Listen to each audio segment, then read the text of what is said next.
Evernote versus Obsidian versus Notion. Full comparison for productivity power users.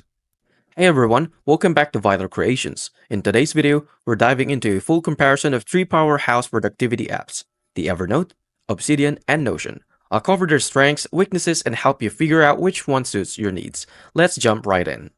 First is Evernote. It is user-friendly interface for fast note-taking and organizing, with Web Clipper for saving articles, PDFs, and screenshots effortlessly.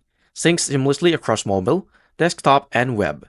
It is searchable tags and notes for easy organizing. But it isn't. Customization options are limited, with premium features require a subscription.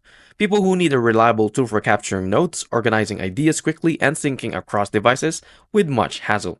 And now let's dive into Obsidian. It has a local first one taking note app based on the markdown files, which no internet required. Bidirectional linking connects related notes for easy reference. With visual graph view to map out your thought process. Supports plugins for deep customization and automation, but no built-in sync without third-party solutions. It has a higher learning curve, especially for beginners. Knowledge workers, writers, and researchers who want to build a personal knowledge base using a connected network of notes, which is Zettelkasten style. Now, on the other hand, the Notion. It combines note-taking, databases, and project management in one workspace. It is highly customizable with templates, embeds, and flexible blocks.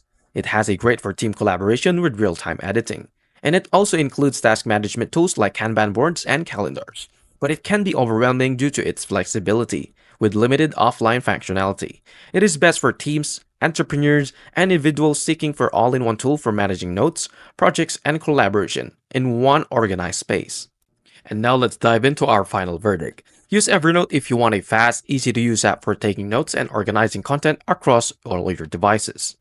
Use Obsidian if you're serious about building a deep, connected network of ideas prefer working offline with full control over your preference. And use Notion if you need a flexible all-in-one tool for managing projects, collaborating with teams, and creating detailed workflows. Which app fits your productivity style? Let me know in the comments. I really hope this helped. If it did, don't forget to like and subscribe, and I'll see you in the next. Thank you for watching.